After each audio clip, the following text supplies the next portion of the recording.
Working with business, governments, school boards, universities, communities, educators, and youth across Canada, LSF acts as a connector and a resource and a facilitator for change. LSF's innovative programs and strategic partnerships are helping reshape education policy and teaching practices to help students learn to address the increasingly difficult economic, social, and environmental challenges of the 21st century. Dr. David Bell became a member of Learning for a Sustainable Future in 1995. He became chair of the board of directors in 2006 and served in that role until his passing in January 2017. His passion, his commitment, and dedication to sustainability in education over those 22 years left a permanent imprint on policymakers, educators, and youth across Canada and also internationally. It's fitting to host this lecture at York University, as David spent most of his academic and professional life here at York, completing his undergraduate degree at Glendon College, teaching political science for over 30 years, serving as Dean of Graduate Studies and later as Dean of the Faculty of Environmental Studies. I would sincerely like to thank Marilyn Lambert-Drèche, Associate Professor, French Studies, Faculty of Liberal Arts and Professional Studies, and an LSF board member for all of her work to facilitate this lecture, and it was a lot of work. So thank you, Marilyn.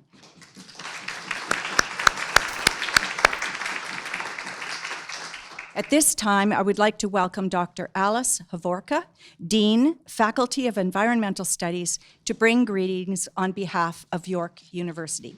Alice.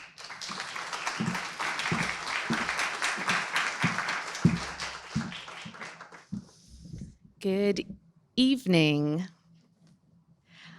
I am honored to be here to offer you a welcome from York University and the Faculty of Environmental Studies. I want to begin by acknowledging our presence on the traditional territories of many Indigenous nations. The area known as Tkaronto has been caretaken by the Anishinaabe Nation, the Haudenosaunee Confederacy, the Huron-Wendat, and the Métis. It's now home to many Indigenous peoples. I would also like to acknowledge the current treaty holders, the Mississaugas of the Credit First Nation. And this area is subject to the Dish with One Spoon Wampum Belt Covenant, which is an agreement to peaceably share and care for the Great Lakes region. York University, through its Faculty of Environmental Studies, has long been the champion of environmental sustainability and justice research, teaching and learning, and engagement for 50 years now. We've had many firsts at York. We were the first Faculty of Environmental Studies in Canada.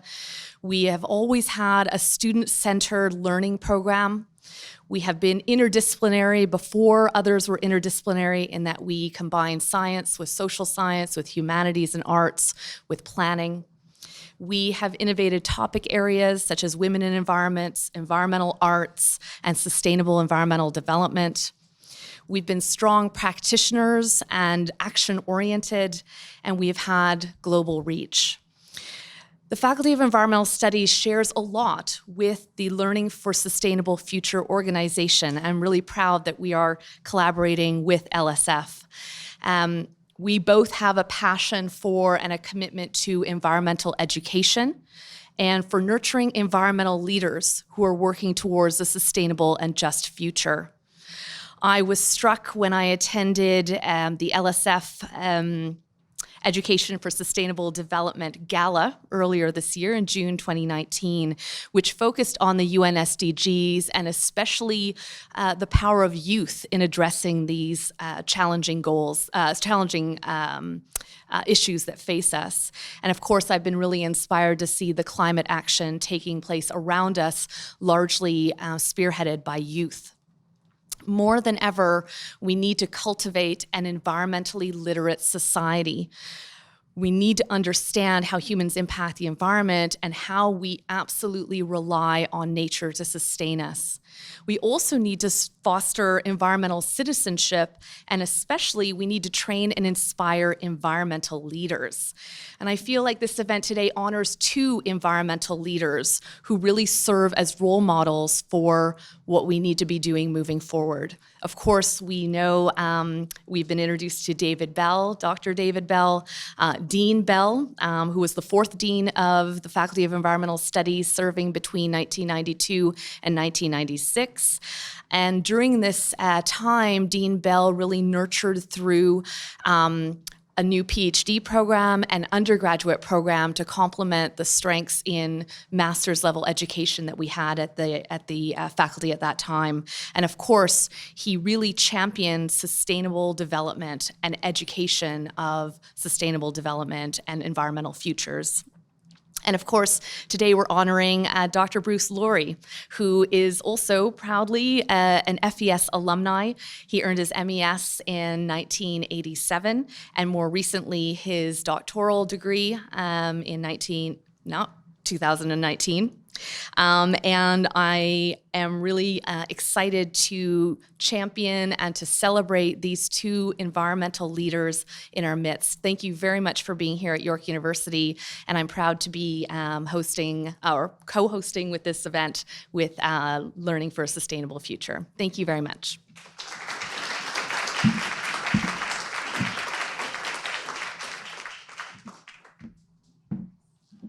Thank you, Dr. Havorka. And thank you for York University's continued support of LSF. In addition to his academic work, David was a member of the National Roundtable on the Environment and Economy and chair of the board of directors of Park Downsview Park.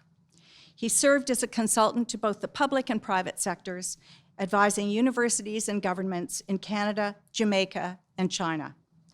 His professional and volunteer efforts were steeped in academia and thought with practical grounding. He brought this unique experience to Learning for a Sustainable Future, playing a key role in helping bridge the gap between research and practice through the writing of thought leadership papers.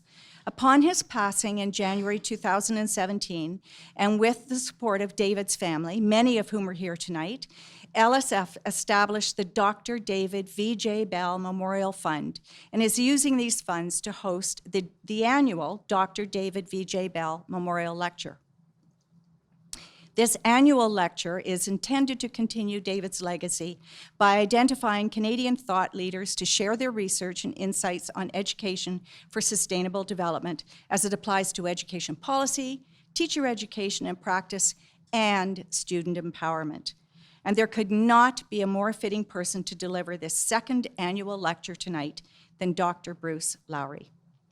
Bruce is president of the Ivey Foundation, an adjunct professor at the School of Policy Studies and senior fellow, Smith School of Business, both at Queen's University, and a board director of several charitable and nonprofit organizations, including the Canadian Institute for Climate Choices, Canadians for Clean Prosperity, and the Seed Change Foundation. He's a former director of the Independent Electricity System Operator, the Ontario Power Authority, the Ontario Trillium Foundation, Environmental Defence Canada, and many others. He's a founding advisory board member of Canada's Ecofiscal Commission, an advisory board member of the Canadian Energy Research Institute, and visiting lecturer at the University of Oxford Social Finance program. He's well known for his work in convening collaborative efforts among businesses, NGOs, and government, and is one of Canada's leading social entrepreneurs. He played a pioneering role in connecting environmental issues to human health, most notably with his leadership in the phase-out of coal-fired power plants in Ontario, the single largest climate action in North America. He's also the co-author of two best-selling books, including the internationally acclaimed Slow Death by Rubber Duck. Bruce is here tonight as an expert in the field of sustainable development, as a supporter of LSF's work in climate change education, and most importantly, to honor David Bell. David was Bruce's doctoral thesis advisor, and Bruce dedicated his thesis to David. LSF is very proud to have Bruce Lourie as the keynote speaker for tonight's second annual Dr. David V.J. Bell Memorial Lecture. Please join me in welcoming Dr. Lourie to share his thoughts on sustainable development, where we're at, what's working and what's not, and what we need to succeed. Welcome.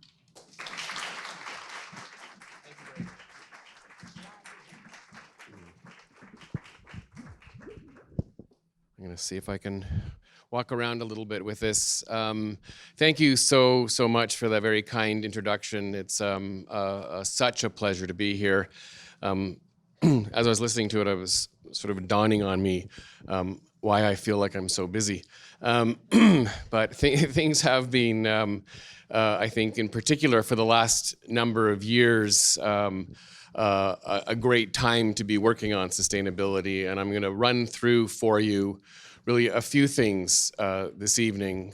First of all, I'm going to go and look back at where we started with really about 30 years ago with the whole idea of sustainable development, where we're at in terms of our understanding of economy, society, and environment.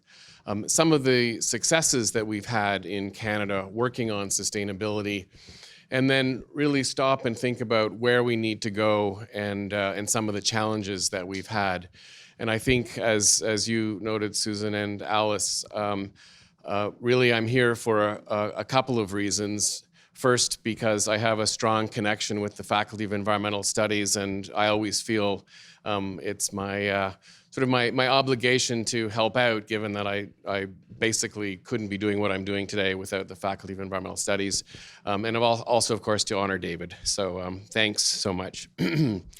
I think I have to use my little keyboard here. So I'm going to try this. And I don't know if we were having some technical issues. The one other technical question is, can lights go down in the front a little bit, or is that, no, okay. I'm getting a thumbs down from the back on that one. So I'm sure, because this is such a well-informed room, I won't mention anything about the demographics of the room, but it is a very well-informed room, and so many of you will recall that roughly 30 years ago, Our Common Future, also known as the World Commission on Environment and Development report, came out. And really that report defined what is our modern understanding of sustainability. And the Venn diagram behind us, where sustainability really is that intersection point of society, economy, and environment. And so that was 30 odd years ago that report came out, and basically the idea that we need to figure out how to meet the needs of the future, and not compromise the activities, not compromise the future with today's activities. And so where are we now 30 years later? So I'm just going to run through a few of the statistics sort of more quickly without dwelling on the details on the slides. I think it's perhaps a little hard to read for all of you, but clearly I don't need to explain where we're at with climate change. It's been described as a climate crisis, a climate emergency. We've all seen Greta Thunberg traveling around the world trying to convince our leaders that climate change is a problem. And really, over the last 30 years, we have not seen any reduction in greenhouse gas emissions. We've only seen a dramatic increase year after year after year. And right now, we are barely able to figure out how we can start bending that curve downward, despite growing awareness and despite lots of action around the world. In terms of the details, what the ramifications are for a warming climate, we've seen, huge decreases in the polar ice caps. This is a projection of what Florida might look like by 2100. Approximately 50% of the territory of Florida will be underwater, given our current trajectory. Perhaps the only good news is there's some certain properties in Florida that we're looking forward to being underwater. I was just in California a couple of weeks ago. There were warnings. In fact, Pacific Gas and Electric, the big utility in Northern California, had to shut off power because it was so hot. And they were, of course, associated with some of the previous fires in the past just because of the high temperatures and the sparks that can come off of the electrical system. So we're seeing unprecedented wildfires. Of course, this is California. Here in Canada, we'll all remember last summer out in British Columbia, from Calgary to Vancouver, the smoke was thick in the air in those cities. Species extinction, if you look at the graph on your left, you'll see species extinction basically matches human population growth. So the more humans, the fewer the species we have on the planet. We're seeing still, sadly, I think one of the biggest challenges is meeting our biodiversity commitments globally. So from a sustainability perspective, that's been a challenge. Canada, sadly, has the distinction of managing, perhaps more poorly than any country in the world, one of the largest natural resources, which was the Atlantic cod stocks. So a collapse so dramatic that even still today, they can't fish cod off of the coast of Canada. That's not the only one. In Europe, the collapse of the Pacific, can't be Europe if it was Pacific. The collapse of the Pacific sardine, of course, mimics the collapse of the cod fishery. So those are all the essential measures of sustainability from the environmental perspective that have essentially been going in the wrong direction for the last 30 years. If we look at the social side of the equation, in particular income inequality, we've seen, unfortunately, equally dramatic rise in income inequality around the world over that same time period. And what I think is even more remarkable to me, if you look at the slide on your right, which is basically the income of the top 1% of earners against the middle and bottom earners, so the top 1% increasing exponentially, the bottom on a flat line.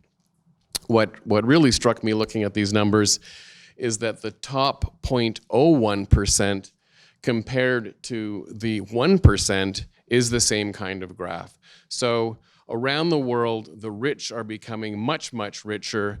The poor are either staying the same or becoming poorer. And we are, in fact, not achieving our sustainability goals from a societal or social perspective. We are seeing dramatic increases in income inequality. So one of the things that I've been trying to think about over the years is how do we, and well, as all of us, I think, how does LSF, how do other organizations, how do we educate people, or how do we try to understand how to tell this story or explain to people why we're going in the wrong direction? And often I think the facts aren't all that well known, or they're not presented in a way that's that clear to people. So one of the responses to this has been corporate social responsibility, and I speak a lot at corporate events, and I think what we're finding now too, that basically was the corporate response to sustainability, but for the most part, we're not seeing the kind of action that we need to see in the corporate sector. And so the question for me, and this was actually a central question for me when I was working on my doctoral thesis, was given all that we know, why is it that we aren't acting? Like we can see very clearly the path that we're on, and the path isn't getting us where we need to get to. So why is it that we don't act? And I'm always being a fan of The Far Side and Gary Larson. I don't know if people can read that from way back there, but this was one of my favorite Gary Larson cartoons, which if you can't read it, the picture's pretty bleak. Gentlemen, the world's climates are changing, the mammals are taking over, and we all have a brain about the size of a walnut. So, so some days you think that must be what's going on. But part of the work that I've been doing over the years, and certainly more recently, is on how do we communicate, as I was saying.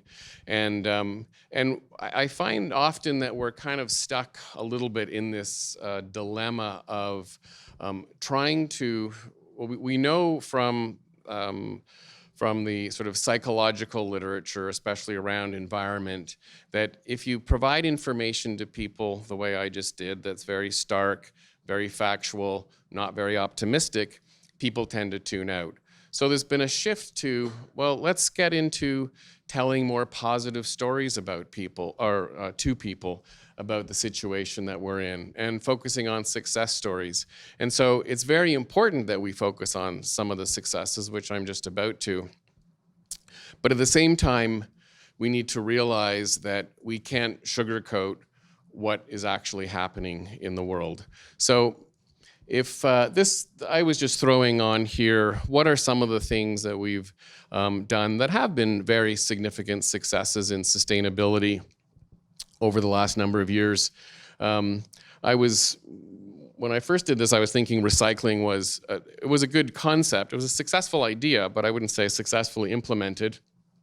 We actually have done quite a good job of eliminating what I would call the gross pollution. So cleaning up things like Lake Erie. Air quality is much better in most cities in Canada than it was 30 years ago. We've reduced in significant ways things like phosphates and sulfates in water. So we did a pretty good job in the 70s and 80s, and that's when, well, in fact, the Faculty of Environmental Studies was created, the EPA was created, Environment Canada really was created, all in that kind of late 60s, early 70s period. Ozone was always cited as one of the great environmental success stories. People, one of the things that frustrates me is people often say, oh, well, we solved ozone, surely we can solve climate change, it's the same kind of thing. In reality, with the ozone challenge, there were really only 4 or 5 manufacturers in the world that were making the hydrochlorofluorocarbons, and those companies had an alternative. So basically, you had to get the companies in the room, say to them, you got to phase out the product you're using and replace it with this alternative product. And that was a pretty straightforward thing. Climate change is so much more fundamentally complex. Acid rain, which was more complex than ozone, not as complex as climate change, I think we did a very good job of. And those were the days when governments actually took a risk, when governments really provided leadership. So if you'll remember back in the acid rain days, we saw, the US government, the Canadian government cooperating. We had cap and trade system for sulfur dioxide. And we really figured out what the problem was. We brought in the right policies, and governments, regardless of whether they were conservative or liberal or Democrat or Republican, in fact, it was usually the Republican governments in the US and the conservative governments in Canada that took the tougher action. They got together and they solved the problems. I'm going to talk a little bit about the rubber duck, which you might have a clue what I'm going to talk about when I do that. And then our burning planet in the upper quadrant is really still the challenge that we're facing today that we're not able to deal with. On the coal phase out challenge, and what I would have to say that my work in the early days, and this started about 20, maybe 18 years ago. I was running my consulting company, and through that I was doing some work at Pollution Probe, and I was doing some work at another foundation called the Laidlaw Foundation. And one of them was on energy, and one of them was on toxic chemicals. And I started reading all of these different reports. And I thought, well, that's interesting. One of the single largest contributors to climate change are coal plants. One of the single largest contributors of mercury are coal plants. The single largest contributors of urban smog, coal plants. There's a whole list of chemicals, problems, all about coal plants. And all these environmental groups, they had a smog program and an acid rain program and a toxic chemical program and a climate program.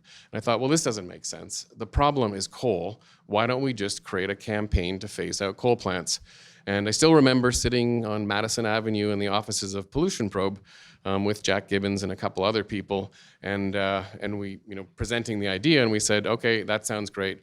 Let's start it. Of course, everyone thought it was insane. You'll never be able to phase out all the coal plants in Ontario, and it took about 15 years. But for me, that was one of the real early, for me, introductions into how, if you reframe a problem, you can actually make significant progress. And the big piece of progress in that was this idea that at the end of the day, it was none of those environmental issues that drove the coal phase out. It was the idea that we were going to focus on human health, and particularly looking at kids and asthma, and looking at older people having to be hospitalized because of poor air quality. So for me, that was really a kind of a revolutionary way to try to solve an environmental problem by identifying a broader social challenge, which was public health.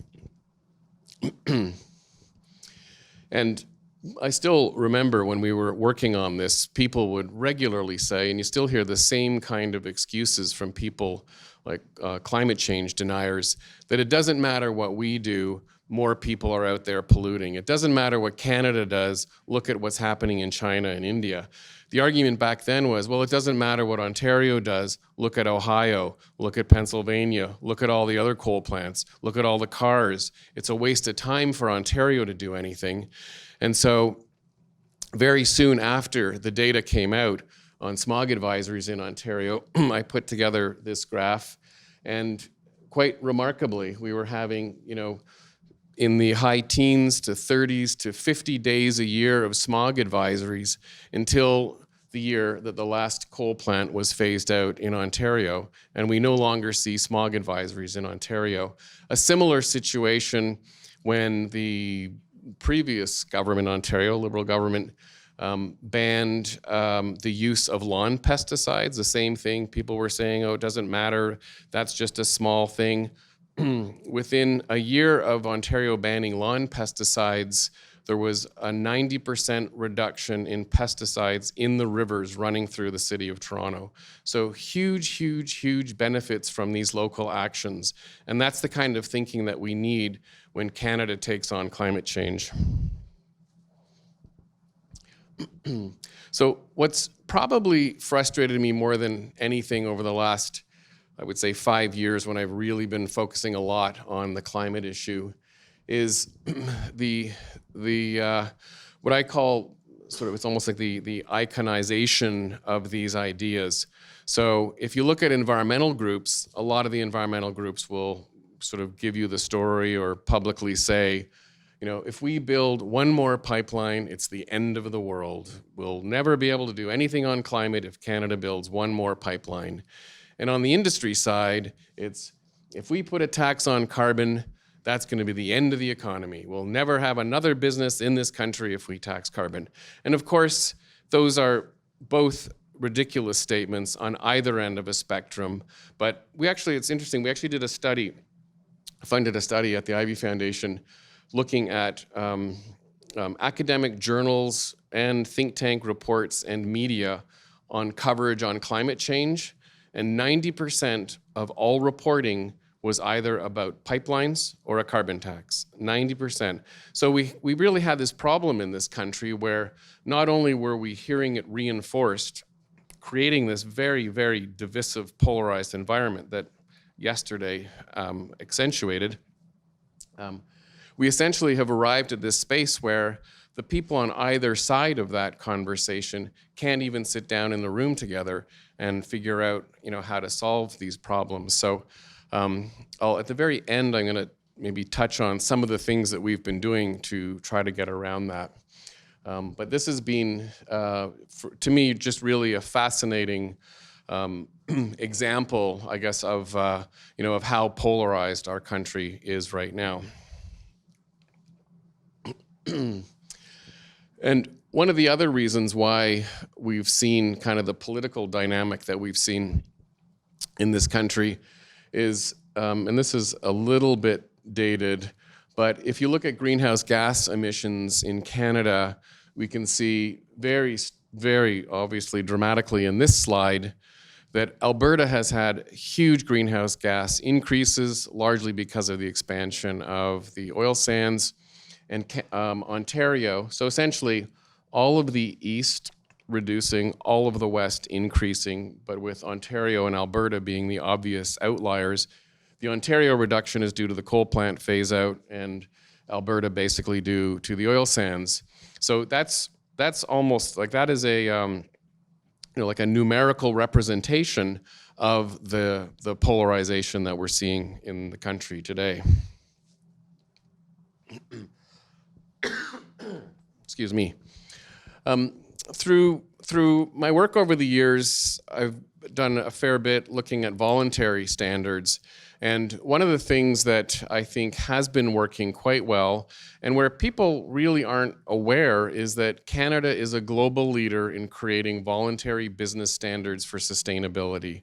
So if you look at FSC, the Forest Stewardship Council, you can see that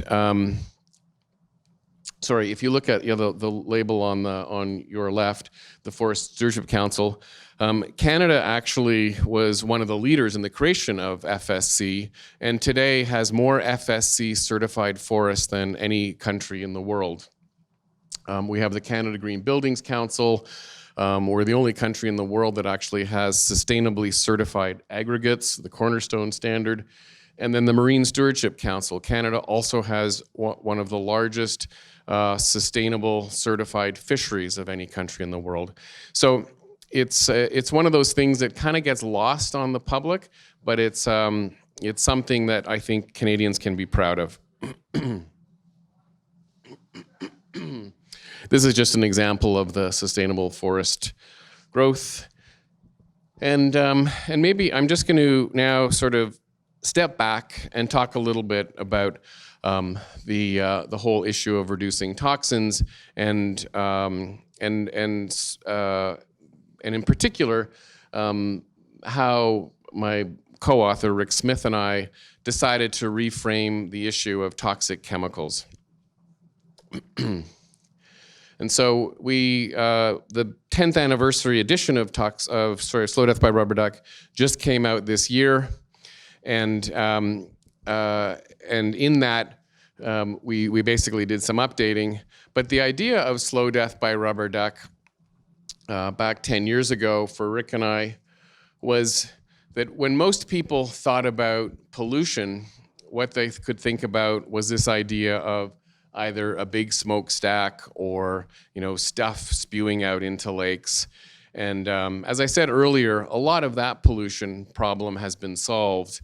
But what's happened is over particularly the last 20 years, we've seen that rather than pollution being something that's out there, we have this proliferation of chemicals in all kinds of different products. So whether it's vinyls or plastics or floor coverings, fabrics, everywhere you look right now, the world is made of basically plastic. And in those plastics are lots of different chemicals that are used to create different properties in the plastic. So what Rick and I wanted to do was really try to understand where are those plastics occurring, and is it possible that the chemicals in those plastics can get into your body? So in the book, Slow Death by Rubber Duck, we decided that we would do these experiments with all of these different consumer products and then measure the levels of chemicals going into our bodies while we were doing these experiments. And so as we were doing this work and presenting the work, the one question that everybody would ask is, how did these chemicals get in my body?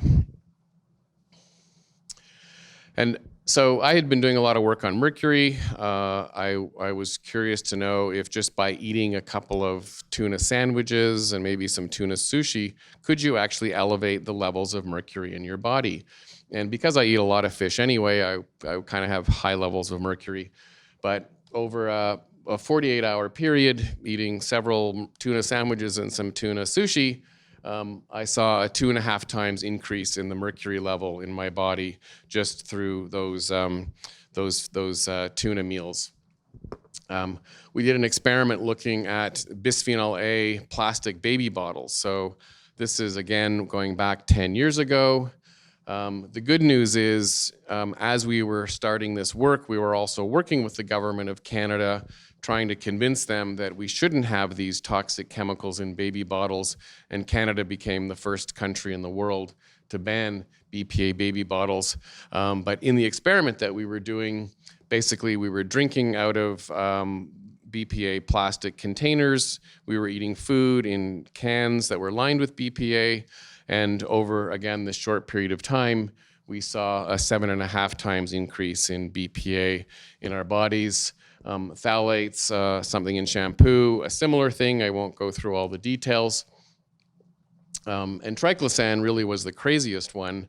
So Triclosan is a chemical that is put into things as a disinfectant. So it's in soaps, it's in lotions, it's in deodorants, it's in disinfectants.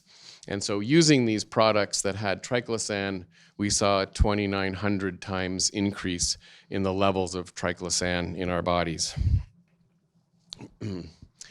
And then one of the questions, again, you often, we're interacting with business or with government, and the typical line from the chemical industry was, well, sure, maybe these products have these chemicals, but they don't actually come out of the products, they stay inside.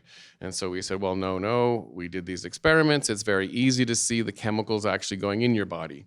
And then they'll say, oh, sure, maybe they get into your body, but they're at such low levels they could never harm anybody. And by the way, we follow all government guidelines, so obviously it's safe. But it's not usually industry that figures out when a chemical isn't safe. It's the people doing the research on the outside.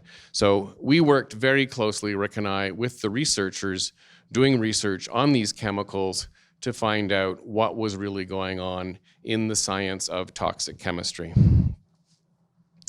And what we discovered is there are thousands and thousands of studies of these chemicals and the health effects that they may potentially be causing. And we know right now we've seen modern epidemics in asthma, in autism, ADHD, cancer, these various diabetes, thyroid conditions, reproductive issues.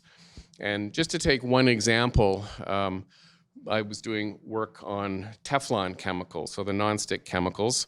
They're called perfluorinated compounds. And a big study was done in the US where DuPont has the main factory that makes these Teflon chemicals. And the largest epidemiological study ever done in one space, so 80,000 people were tested over a long period of time, all of their health records, and blood tests of basically an entire city, Parkersburg, West Virginia.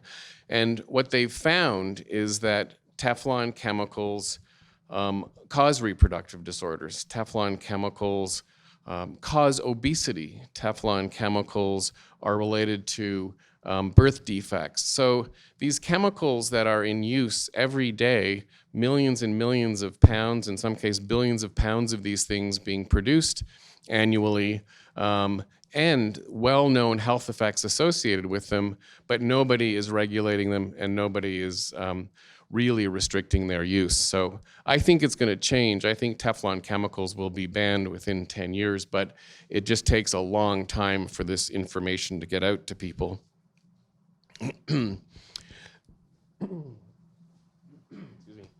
So one of the specific issues that we've been focused on around these toxic chemicals is the whole question of endocrine disruption. And so rather than, if you think like people historically for a lot of these products have been looking at, carcinogens, so chemicals that may cause cancer. And what we found is that for many of those carcinogens and many other chemicals, they have another property that's called endocrine disruption, which basically means they mimic the hormones in your body. And so if you take bisphenol A, BPA, for example, it mimics the hormone estrogen. And we know that high levels of estrogen contribute to things like breast cancer. Thank you very much. I am going to have a sip of this.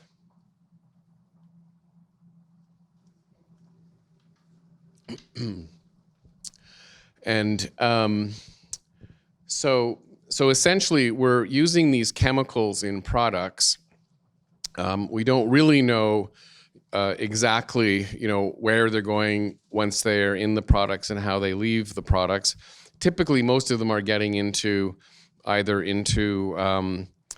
air, or they end up in dust, or they end up going into the water system ultimately. And these chemicals are basically mimicking hormones in our body and are linked, as I said, to all the various health effects. And this is a quote from a woman that I was interviewing for the second book. And the one thing that ties in the toxic chemicals and climate change and the oil industry is that the production of all of these things, whether it's climate, whether it's the causes of climate change, or whether it's the inputs into the majority of plastic chemicals, it's that they're all based on an oil economy. It's all petrochemicals and oil. But if you look at nature, everything in nature is based on water. So this it was Janine Benyus that came up with this quote, which I just think is so great. Life chose water, and the alternative is, like, we chose oil. And ultimately, all of the things that are produced with petrochemicals end up having properties that are going to much more likely be toxic than anything that's based on water. So the holy grail right now in the chemistry industry, which they now call green chemistry, is trying to figure out, how do we make chemicals based on water and transition out of fossil fuel. I should just mention that one of my fears is, having talked to people in the oil industry, is as we look today at the decline of using gas and fossil fuels for, in cars and other things, the oil industry is rapidly looking at how to replace the lost revenue and the lost sales of oil to burn it in cars with things like increasing the production of plastics. And when I was doing the research for the 10th anniversary edition, even in the 10 years between the first book and the updated book, we'd produced as much plastic in the world as in all history before the first book. So we are going super in the wrong direction on plastics. What came out of all of this work for us is the idea that we really need to look at health in a very different way. And I was speaking earlier today on a panel at the Anita McBride lecture. So it's been a York Day, York Faculty of Environmental Studies Day for me today. And one of the things I was saying to the students is that I felt has been really instructive in my career, and which I think I learned to some extent at the Faculty of Environmental Studies, is you always have to question the status quo. Basically, question everything. And so right now in the status quo medical community, the status quo toxicology research community, there hasn't really been an understanding of these new ways of thinking about toxic chemicals. So for example, there's a line in toxicology that the dose is the poison. That means, the greater the dose, the more likely it is to cause some kind of harm. What we find now with endocrine disrupting chemicals, it's not so much the quantity of the chemical as the timing at which it might be introduced in your body. So very, very small amounts of a particular chemical that is, say, introduced either in utero or as a child's body is developing can cause significant health effects. So these chemicals, as I said, that mimic hormones, can disrupt your endocrine system. And what we're also seeing with these chemicals for the first time ever is that the effects of these toxic chemicals can jump generations. So a woman, say, that might be exposed to a toxic chemical and won't have any noticeable harm herself, it might cause harm in her child, which you're not going to even see until that child finds out that they can't reproduce. So they're very, very different and clearly much more complex ways of seeing health. So I'm going to wrap up in a minute or two, but I wanted to basically end off with the going back to what again, this is something that I was working on in my thesis, really trying to think this through. And it kind of dawned on me that this whole idea of sustainability being this classic Venn diagram with the three pieces intersecting. We have ecology, economy, and society, and sustainability basically being where's that little bit that intersects in the middle. When really what we should be thinking of is the idea that, essentially the economy is nothing more than something that helps us to serve society. So we basically society needs an economy to distribute goods, and we can't have a society if we don't have a functioning ecosystem. So really, I think the big challenge for us over the years is we've basically said we just need to figure out how to balance a little bit of economy over here, a little bit of society over here, a little bit of environment down here, and as long as they all meet somewhere, then that should work out. But really what we've seen, and where I started with this evening, is this idea that basically the ecology piece isn't looking so good. The society piece, we've made great strides, but if you look at the fundamentals like income inequality, that's not looking so good. Economy's doing great. Economies around the world, people are getting wealthier, economies are looking good. But until we shift, I think, our mindsets to this idea that basically societies should determine how the economy runs, not the other way around, and none of this will work without a highly functioning environment. And I'm going to end with this, but if we have time for questions, I wouldn't mind talking about some of the things we're doing in Canada to try to solve some of these problems. But this is, I guess, it's a good thing that we don't have some of the potential leaders on stage here saying this. I think hopefully we're going to go forward with some leaders that actually believe in it. But anyway, I just want to say that it's always a pleasure to be here, a pleasure to see David's family here tonight, and an honor for me to be speaking to you. And I really would love to talk to you more, answer some questions, and whatever is at the pleasure of Susan and LSF. So thanks so much.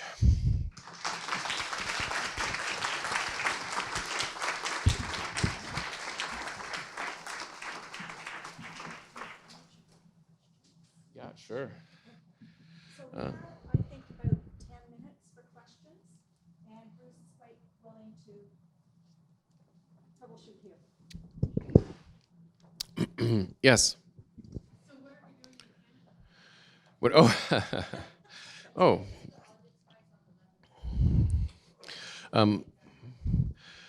Apparently there are audience mics out there that someone can help with. So the question was, what are we doing in Canada? Which thank you for asking the question I asked you to ask. So I'm going to speak specifically about some of the stuff that the Ivy Foundation, together with our partners, have been trying to build over the last number of years. And so we basically set out trying to figure out how to help Canada transition to a low carbon economy. So, and so it's really kind of reframing the issue. So it's not so much, how do we solve climate change, but how do we actually look at this as an economic transition issue? And so I guess there's a few main pieces to that. One was we saw that we weren't really in this country basing our climate change policies on sort of say sound, evidence-based, advice. It was, not to be overly disparaging, but it felt a bit like, the minister pulls, a million electric vehicles out of a hat. That sounds good. Without a whole lot of thought as to where are those electric vehicles, how are they being produced. An electric vehicle in Quebec is very different than an electric vehicle in Alberta, for example, in terms of the emissions behind the electricity. What we really needed was long-term thinking, expert advice, economic analysis, modeling, et cetera. And so I came across something called the UK Committee on Climate Change, which turns out was very well known, very successful body in the UK that advises the UK government, and approached our government several years ago and said, we need something like that here. So it took a whole bunch of years, 3 years, and a lot of work. And what we ended up doing was bringing together all of the top kind of think tanks and academic institutes in the country. So the Trottier Institute at École de Montréal, Smart Prosperity Institute in Ottawa, Ecofiscal Commission in McGill, Prairie Climate Center in Manitoba, the Pacific Institute for Climate Solutions, et cetera, out in BC, and kind of put all of those together in a structure with a new kind of nonprofit corporation, convinced the government to give us $20 million over 5 years to set this up, have a team of people working there, and this is going to be launched in January. And so for the first time ever, Canada is going to have a national, independent, expert-based advisory organization to help Canada think through climate policy. So I'm, thank you. So I'm super excited about it. Some of the smartest people in the country are participating. Another piece was the recognition that the only way we're going to get where we need to get to is if we figure out how to finance that transition. And so if you look at what's going on in particularly Europe, but even countries like Japan, they've started to really figure out how to shift the finance sector so that capital can start flowing into investments in a clean economy, which means that and what we're seeing happen globally is investments pulling out of Canada's economy, particularly out of the oil sands. So we went to the government and talked to a bunch of people, the big banks, pension plans, insurance companies, and basically convinced them that Canada needs to have its own plan around sustainable finance. And so they set up the expert panel on sustainable finance about a year ago. It just reported in June. Again, some of the top finance minds in the country were involved in that. And in parallel with that, we started working with a bunch of business schools, and actually on November 19th, the Institute for Sustainable Finance will be launched, which is a collaborative with 14 business schools across Canada, working with the government and working with the private sector to really figure out how Canada can get ahead of the sustainable finance, or not get ahead, but even just figure out how sustainable finance needs to work in this country. So I think has been a huge missing piece of the conversation here. And countries like the UK, in Europe, as I said, in Japan, they're already shifting their entire finance sectors, recognizing that the future isn't oil and gas. And Canada is digging in and trying to figure out how we can continue those investments. And it's a very risky strategy for this country. And the final piece I'll mention, which is a new organization that also is sort of this combo of academics and business and government, is called the Transition Accelerator. And this is the idea that what we don't have, again, in this country are places where we can look at long-term systems thinking. So what are the big systems that need to change over 50 years? And so what we've brought together with this is people who do traditional energy system modeling and economic modeling with political scientists and social scientists and try to understand the intersection between how technology gets adopted and how societies adopt technology. Because it isn't just a technology issue and it isn't just a social issue, it's how those things come together that is really the tricky part. And again, we just haven't seen people thinking about this like combining systems, combining long-term thinking, combining technology, combining society. So it's, David would have loved it. So fun, a really fun, interesting project with some brilliant people behind it.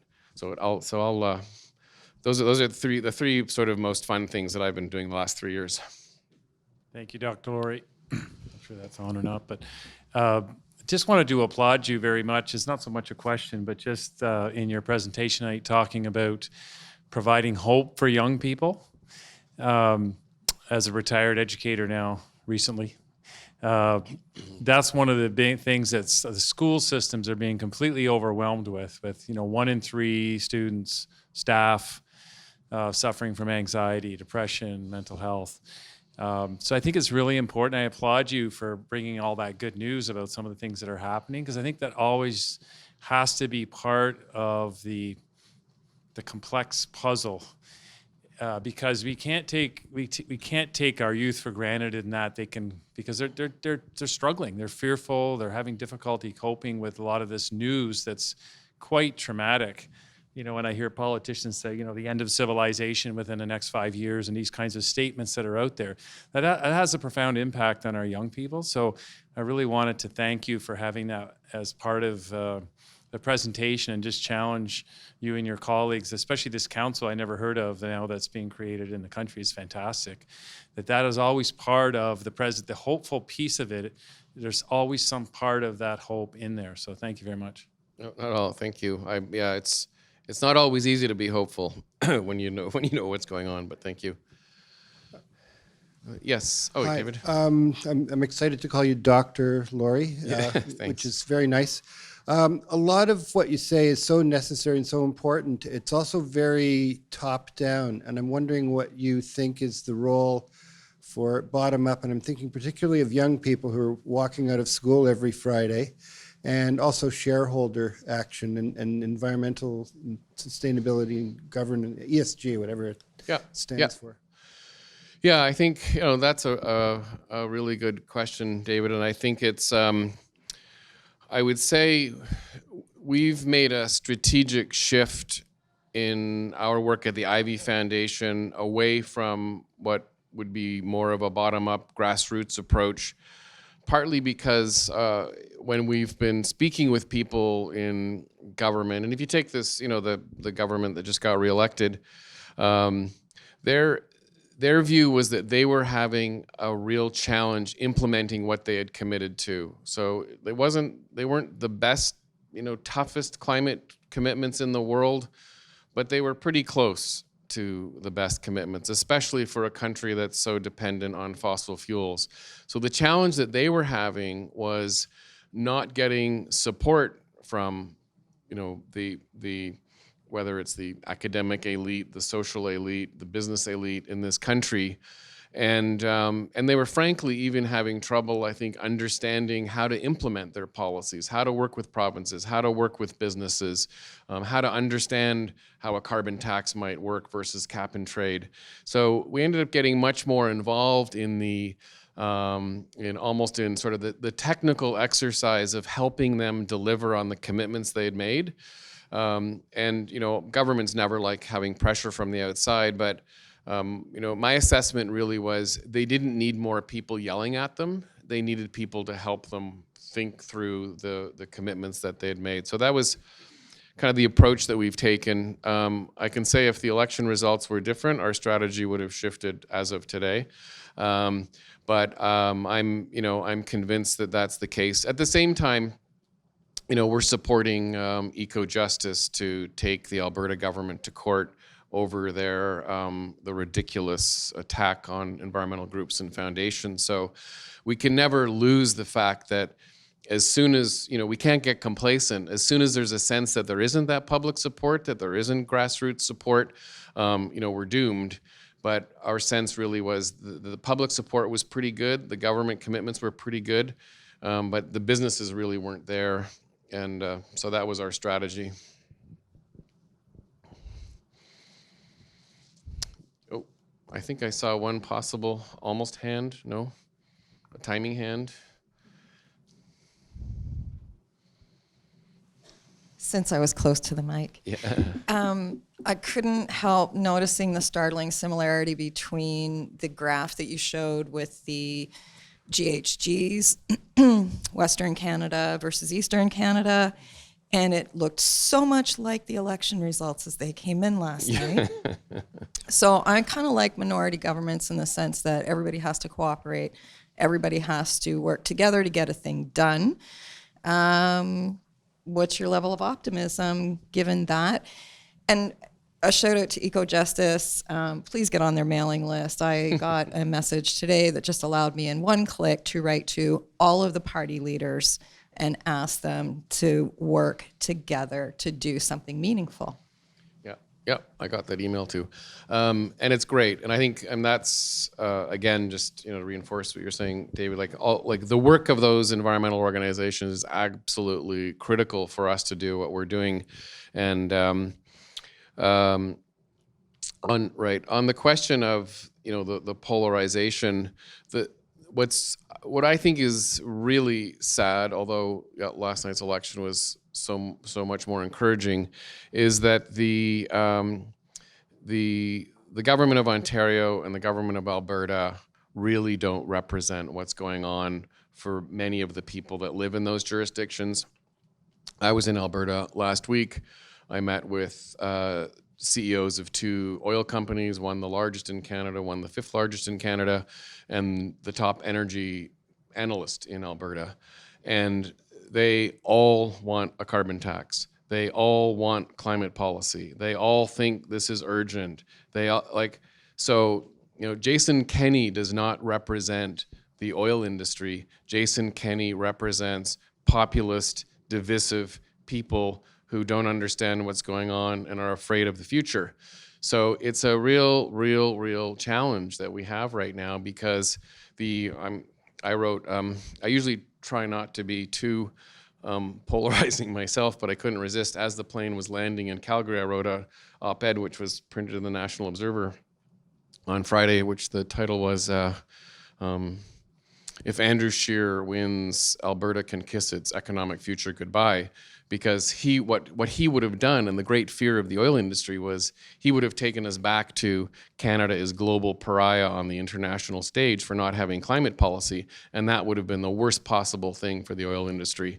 So, and they get that, but at the same time, they feel too beholden to the government to speak out against them. It's a really, that's the part that's really unhealthy. The optimistic part is, they're doing things internally to reduce their emissions. They're supporting things behind the scenes, and my goal next is to continue that conversation and try to get them to, because I don't normally say this out loud, but basically to create an alternative to CAP, the Association of Petroleum Producers, because as long as you have organizations like CAP and Jason Kenney, we're not going to make any progress. So they need to break out, but I think we're going to see some very different stuff happening in the next few years in Alberta, because they know it's going to get really ugly, and there is going to be, rather than Alberta just being divided from the rest of Canada, I think we're going to see divisions within Alberta in a sort of good way.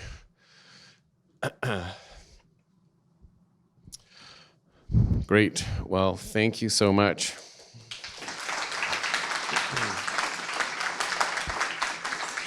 Thank you.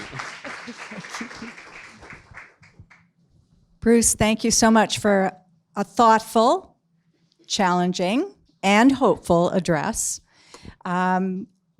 David would be proud. A copy of Bruce's paper and a video of the lecture will be posted online on LSF's website and circulated to thought leaders across Canada. To recognize your ongoing contributions to LSF, Bruce, we have planted a tree in your honor, and I think you will be given a framed certificate to acknowledge that, but we just don't quite have it here. So thank you again. Yes. Thank you very much. And at this point, I would like to invite David Bell's daughter, Kristen Beldone, to say a few words on behalf of David's family.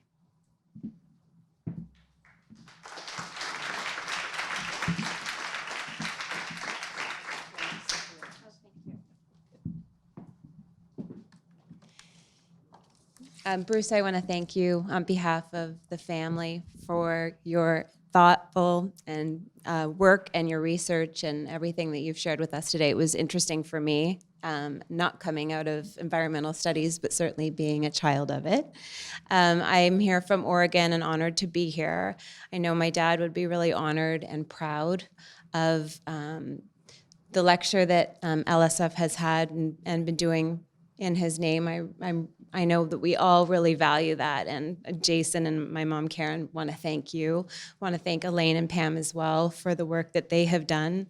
Marilyn, thank you so much as well for all the work that you put into this. I really want to acknowledge that. It means a lot to us and to the family, as I'm sure you know. I know a number of people traveled as well to be here today, and it's really nice to see family, colleagues, and friends. So I just want to really appreciate everyone on behalf of my dad. Thank you.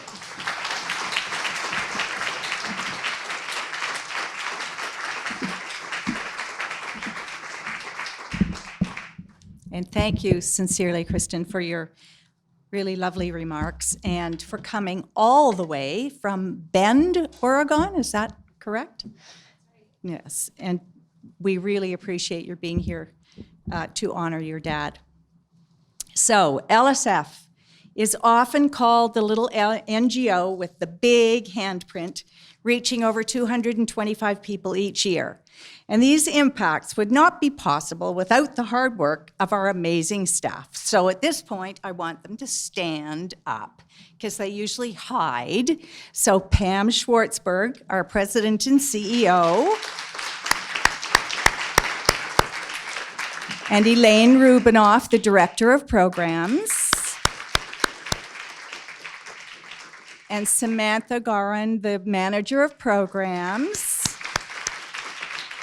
and Jennifer Stevens, Program Coordinator. Thank you so much.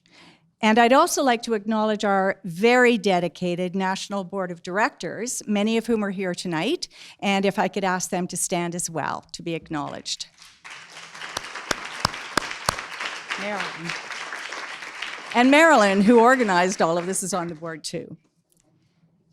So the Dr. David V.J. Bell Memorial Fund will continue to support the annual lecture. And if you would like to make, this is the pitch now, if you'd like to make a donation to the Memorial Fund and or LSF programs, there are donation cards on the LSF display table, or you can visit the LSF website. At this point, I'd like to thank you all for joining us to support David's important legacy in empowering our children to change the world. And there are still a few refreshments left at the back, and we have the room until 9, so please do mingle and mix and talk about what we've just heard. Thank you again for coming.